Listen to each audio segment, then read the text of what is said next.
জন্য একটি গুরুত্বপূর্ণ update. WBSSC 4th RLST non technical 2025 clerk group D staff. তোমাদের ম্যাক্সিমাম কমেন্ট যে স্যার WBSSC এর ক্লার্ক এবং গ্রুপ ডির খবর কি, কবে নোটিফিকেশন জারি হবে, কবে থেকে আমরা আবেদন করতে পারবো। আজকের ভিডিওটা প্রত্যেকের জন্য খুব গুরুত্বপূর্ণ হতে চলেছে, কারণ তোমাদের সেই আপডেটটাই তোমাদের কাছে পৌঁছে দেবো যে কবে থেকে তোমরা আবেদন করতে পারবে এবং তার সাথে তোমাদের কত কি ভ্যাকেন্সি, কি যোগ্যতা প্রয়োজন, কি কি ক্রাইটেরিয়া ফুলফিল করতে হবে, কম্পিউটার যোগ্যতার কি প্রয়োজন আছে ক্লার্ক পোস্টের জন্য আবেদন করতে গেলে, এটাও কিন্তু তোমাদের ম্যাক্সিমাম কমেন্ট এসছে। তো চলো আজকের ভিডিওটা শেষ পর্যন্ত দেখো, খুবই গুরুত্বপূর্ণ একটি আপডেট শুধুমাত্র তোমাদের জন্য প্রোভাইড করছি। তো চলো সম্পূর্ণ বিস্তারিত তথ্যে চলে যাব, কিন্তু তার আগে যেহেতু আমি একটা জিকে প্রোগ্রাম শুরু করেছি, প্রত্যেক ভিডিওতে একটি করে তোমাদের জিকে প্রশ্ন থাকবে। আজকের জিকে প্রশ্ন, নলেন গুড় সন্দেশের জন্য কোন রাজ্য বর্তমানে জিআই ট্যাগ পায়? Option A Odisha, option B Jharkhand, option C West Bengal, option D Bihar. এর সঠিক উত্তর আশা করছি তোমরা জানো। যারা যারা জানো অবশ্যই কমেন্টে এর সঠিক উত্তর প্রত্যেকে এখনই জানিয়ে দাও। তো চলো মূল পিডিএফ থেকে প্রত্যেকটি তথ্য তোমাদের কাছে তুলে ধরছি। দেখো এখানে ছেলে মেয়ে উভয় প্রার্থীরাই আবেদন করতে পারবে ক্লার্ক গ্রুপ ডি পোস্টের জন্য। আমি কবে থেকে আবেদন শুরু হবে সব বলবো, একদম স্টেপ বাই স্টেপ বলবো। এখানে ক্লার্কের জন্য যে ভ্যাকেন্সি 2989টি এবং গ্রুপ ডির জন্য যে ভ্যাকেন্সি সেটা হলো 5488টি। ঠিক আছে, এখানে গ্রুপ ডির জন্য ভ্যাকেন্সি তোমাদের বেশি থাকছে। এবং এখানে এলিজিবিলিটি ক্রাইটেরিয়া কি প্রয়োজন? এলিজিবিলিটি ক্রাইটেরিয়া দেখো, তুমি যদি ক্লার্ক পোস্টের জন্য আবেদন করতে চাও, তোমার এখানে যোগ্যতা হলো 10th পাস যোগ্যতা প্রয়োজন। অর্থাৎ মাধ্যমিক যদি তুমি পাস করে থাকো তাহলেই তুমি ক্লার্ক পোস্টের জন্য আবেদন করতে পারবে। তোমাদের কোনো কম্পিউটার সার্টিফিকেটের প্রয়োজন হবে না, কোনো কম্পিউটার সার্টিফিকেটের প্রয়োজন হবে না, শুধু 10th পাস হলেই আবেদন করা যাবে। ওকে, এবং তোমাদের এজ লিমিট 1 জানুয়ারি 2025 হিসাবে ক্যালকুলেট করা হবে। এটা নিয়েও একটা অনেকের সংশয় ছিল, অনেকে বলছিলে যে স্যার 1 জুলাই অনুযায়ী কি এজ ক্যালকুলেশন করা হবে? না, 1 জানুয়ারি অনুযায়ী তোমাদের এজ ক্যালকুলেশন করা হবে। 1 জানুয়ারি 2025। ন্যূনতম বয়স হচ্ছে 18 বছর, ম্যাক্সিমাম বয়স হচ্ছে 40 বছর। আপার এজ লিমিট দেখো, SC ST যারা ক্যান্ডিডেট তারা বয়সে 5 বছর, ওবিসিরা বয়সে 3 বছর রিল্যাক্সেশন পেয়ে যাবে। এছাড়া যারা PWD ক্যাটাগরি থেকে তারা 8 বছর এবং এক্স সার্ভিসম্যান যারা আছো তারা 5 বছরের রিল্যাক্সেশন পাবে। এবার আসি গ্রুপ ডির জন্য। দেখো গ্রুপ ডির জন্য তোমাদের এখানে যোগ্যতা যেটি প্রয়োজন, ক্লাস 8 পাস যোগ্যতা প্রয়োজন। তবে যদি তুমি মাধ্যমিক পাস করে থাকো, উচ্চ মাধ্যমিক বা তোমার যদি হায়ার কোয়ালিফিকেশন থাকে, তুমি কি আবেদন করতে পারবে না? নিশ্চয়ই পারবে। তুমি গ্রুপ ডির জন্য আবেদন করতে পারবে, ক্লার্কের জন্য আবেদন করতে পারবে, দুটো পোস্টের জন্যই তোমরা আবেদন করতে পারবে। কিন্তু তোমাকে সেপারেট ভাবে আবেদন করতে হবে। ঠিক আছে, তোমাকে সেপারেট ভাবে আবেদন করতে হবে। এবং এখানেও সেম 1 জানুয়ারি 2025 হিসাবেই তোমাদের এজ ক্যালকুলেট করতে হবে। এখানে ন্যূনতম বয়স হচ্ছে 18 বছর, ম্যাক্সিমাম বয়স হচ্ছে 40 বছর। একদম সেম, SC STরা 5 বছর, ওবিসিরা বয়সে 3 বছর রিল্যাক্সেশন পেয়ে যাবে। ক্লিয়ার? আচ্ছা, এর পরবর্তী হচ্ছে তোমাদের আবেদন মূল্য কত টাকা লাগবে। দেখো আবেদন মূল্যের ক্ষেত্রে বলে রাখি, যারা ক্লার্ক পোস্টের জন্য আবেদন করবে তাদের 140 টাকা জেনারেল এবং ওবিসি ক্যান্ডিডেটদের লাগবে। SC ST যারা ক্যান্ডিডেট আছো, ফিজিক্যাল হ্যান্ডিক্যাপ যারা আছো, তাদের 70 টাকা আবেদন মূল্য লাগবে। আর গ্রুপ ডি স্টাফের জন্য 120 টাকা আবেদন মূল্য লাগবে জেনারেল ওবিসিদের, এবং SC ST ফিজিক্যাল হ্যান্ডিক্যাপদের 60 টাকা লাগবে। এবং ব্যাংক চার্জেস হিসাবে 5 টাকা অতিরিক্ত তোমাদের লাগছে। ক্লিয়ার? আচ্ছা, এখানে আর পরবর্তী কি বলা হচ্ছে দেখো, ক্লার্কের জন্য তোমাদের সিলেকশন প্রসেসটা কি ভালো করে বুঝে নাও। সিলেকশন প্রসেসটা তোমাদের কি থাকবে, এখানে তোমাদের মেরিট যেটা প্রিপেয়ার হবে সেটা হচ্ছে এই রকম তোমাদের স্টেপগুলো থাকবে। রিটিন এক্সাম হবে MCQ টাইপের, 60 মার্কসের তোমাদের রিটিন এক্সামিনেশন হবে। তারপরে 2 নম্বর তোমাদের একাডেমিক কোয়ালিফিকেশন দেখা হবে, ইনক্লুডিং প্রফেশনাল কোয়ালিফিকেশন। অর্থাৎ তুমি যদি ক্লার্ক পোস্টে অলরেডি কোনো জায়গায় যদি কাজ করে থাকো বা তুমি ধরো স্কুলে কাজ করছো, তাহলে তোমাদের কিন্তু একটা নাম্বার এক্সট্রা দেওয়া হবে। ঠিক আছে, এবং এখানে একাডেমিক কোয়ালিফিকেশনের নাম্বারও আলাদাভাবে থাকবে। টোটাল তোমাদের যেটা থাকবে 10 মার্কস থাকছে। এবার হচ্ছে তোমাদের পার্সোনালিটি তোমাদের টেস্ট থাকবে with typing and computer proficiency. দেখো কম্পিউটার প্রফিসিয়েন্সি টাইপিং যেটা হবে, সেখানে কম্পিউটার প্রফিসিয়েন্সি মানে হচ্ছে তোমাদের একটা বেসিক নলেজের কথা বলা হচ্ছে।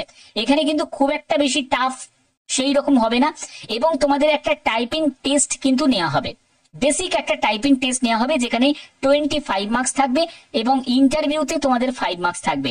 টোটাল 30 মার্কস তোমাদের থাকছে। তাহলে টোটাল তোমাদের 100 মার্কসের ভিত্তিতেই এই সিলেকশনটা করা হচ্ছে।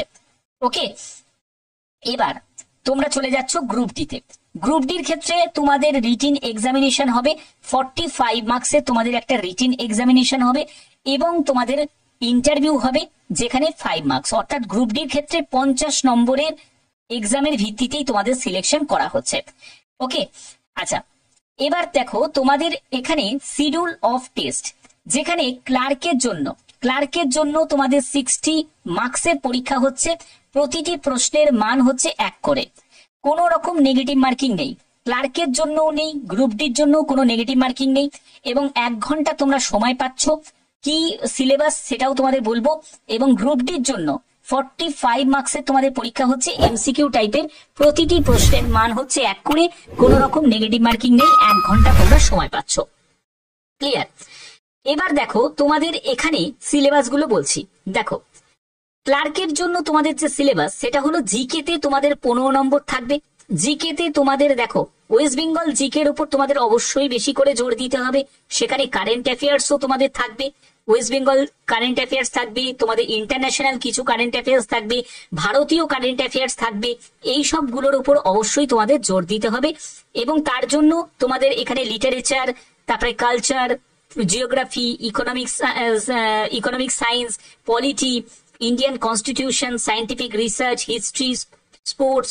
এর পরবর্তী হচ্ছে তোমাদের জেনারেল ইংলিশ, সেখানে 15 নম্বর থাকবে, যেখানে তোমাদের ভোকাবুলারি, তারপরে হচ্ছে গ্রামার, সেন্টেন্স স্ট্রাকচার, সিনোনিমস থাকছে, অ্যানাটোনিমস থাকছে, তারপরে হচ্ছে কারেক্ট ইউজেস।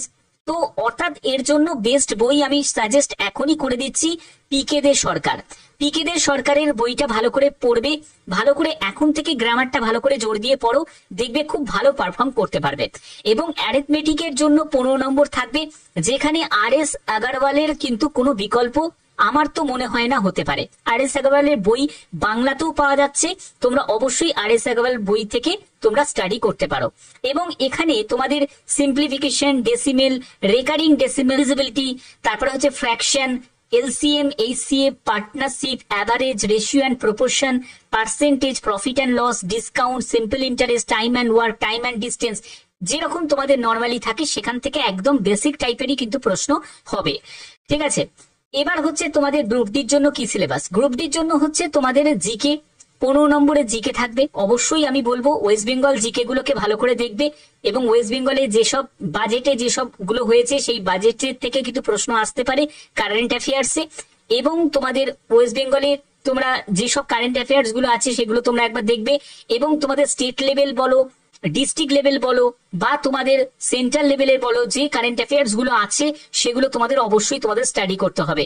এছাড়া তোমাদের sports, history, culture and geography এগুলোর উপরও তোমাদের জোর দিতে হবে। ঠিক আছে, এখানে অ্যারিথমেটিক থাকছে 15 নম্বরে, তোমাদের অ্যারিথমেটিক থাকবে একদম মানে বেসিক লেভেলে থাকবে। Simplification, decimal, fraction, LCM, HCF একদম সেম থাকবে। এখানে সব থেকে ভালো একটা সুযোগ সেটা হচ্ছে ইংলিশ তোমাদের থাকছে না। যারা ইংলিশে উইক আছো তাদের জন্য গ্রুপ ডি পোস্টটা সব থেকে বেস্ট হবে, কারণ গ্রুপ ডি তে কোনো ইংলিশ থাকছে না, কিন্তু ক্লার্কের জন্য কিন্তু ইংলিশ থাকছে। ওকে, তো এই হচ্ছে মেন ব্যাপার।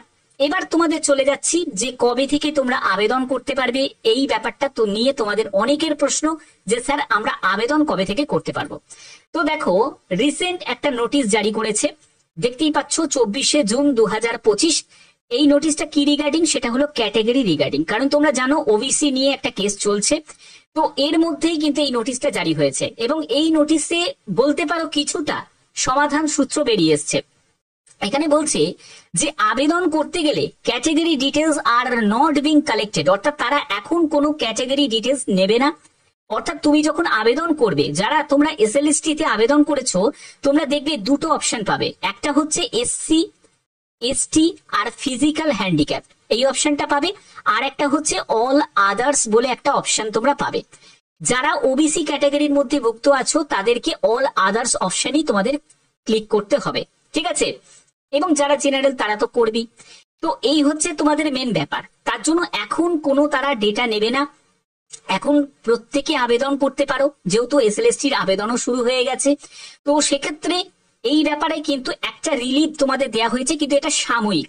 পরবর্তী সময় কিন্তু তোমাদের যা কোর্ট থেকে অর্ডার আসবে সেইটাকে কিন্তু মান্যতা দিয়েই হবে, এবং পরবর্তী সময় কিন্তু তোমাদের যা ডেটাগুলো সেগুলো কিন্তু তোমাদের নেওয়া হবে, এবং যদি কিছু মডিফিকেশন করার থাকে ক্যাটাগরিতে সেটাও কিন্তু হতে পারে, এবং সেটা তোমাকে মানতেও হবে। অর্থাৎ এখান থেকে আমরা স্পষ্ট বুঝতে পারছি যে আবেদনগুলো এখন পেন্ডিং পজিশনে ছিল, এই পেন্ডিং কিন্তু আর থাকবে না। এবার কিন্তু আস্তে আস্তে সব নোটিফিকেশন গুলো জারি হবে, এবং তাদের যে রিক্রুটমেন্ট প্রসেস গুলো সেগুলোকে কমপ্লিট ভাবে হতে থাকবে, ঠিক আছে। এবার তার জন্য বলছি গ্রুপ ডি এবং গ্রুপ সি এর জন্য বিজ্ঞপ্তি তোমাদের জারি হতেই চলেছে। কবে থেকে জারি হবে? যেহেতু তোমাদের 14ই জুলাই পর্যন্ত এসএলএসটির আবেদন চলবে।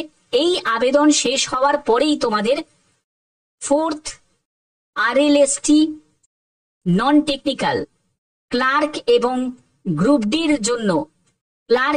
গ্রুপ ডির জন্য বিজ্ঞপ্তি তোমাদের জারি হয়ে যাবে, এবং আবেদনও তোমাদের শুরু হয়ে যাবে। তো অর্থাৎ নিশ্চিন্তে থাকো এবং তোমরা ভালো করে প্রস্তুতি নিতে থাকো, কারণ একটা কথা মাথায় রাখবে, এবারে কিন্তু বেশি সময় কিন্তু হাতে পাবে না, খুব তাড়াতাড়ি কিন্তু নিয়োগ প্রক্রিয়াগুলোকেও তাদের কমপ্লিট করে নেবে। যদি তোমরা ভাবো যে যখন বেরোবে তখনই পড়াশোনা করব, তা করলে কিন্তু চলবে না। এবারেই কিন্তু তাড়াতাড়ি ভাবে নিয়োগ প্রক্রিয়াকে সম্পন্ন করবে, এটাই আমরা আশা রাখতে পারি। এবং বাদবাকি তোমাদের যে কোনো প্রিপারেশনের জন্য তোমাদের তো প্রস্তুতি নিতেই হবে। তো যাই হোক, যে সময় যেটা হবে সেটা নিশ্চয়ই হবে, এবং পজিটিভলি ভাবে সেটাই তোমাদের ধরে রাখতে হবে। যারা যারা অ্যাসপিরেন্ট আছো, যারা একটা চাকরি করতে চাইছো, তাদেরকে এই পজিটিভ তোমাদের একটা চিন্তা ভাবনা রাখতেই হবে। বাদবাকি যে কোনো আপডেটের জন্য আমি বলবো এই চ্যানেল তোমাদের জন্য খুবই গুরুত্বপূর্ণ একটি চ্যানেল এবং সব থেকে পুরনো একটি চ্যানেল। তার জন্য অবশ্যই এই চ্যানেলটাকে সাবস্ক্রাইব করে রাখবে, বেল আইকনটাকে অল করে রাখবে, কারণ যে কোনো অথেন্টিক ইনফরমেশন শুধুমাত্র ভদ্রেশ্বর স্টাডি সেন্টার তোমাদের জন্য প্রতিদিন প্রোভাইড করে থাকে। এখনের মতো এটুকুই, টাটা।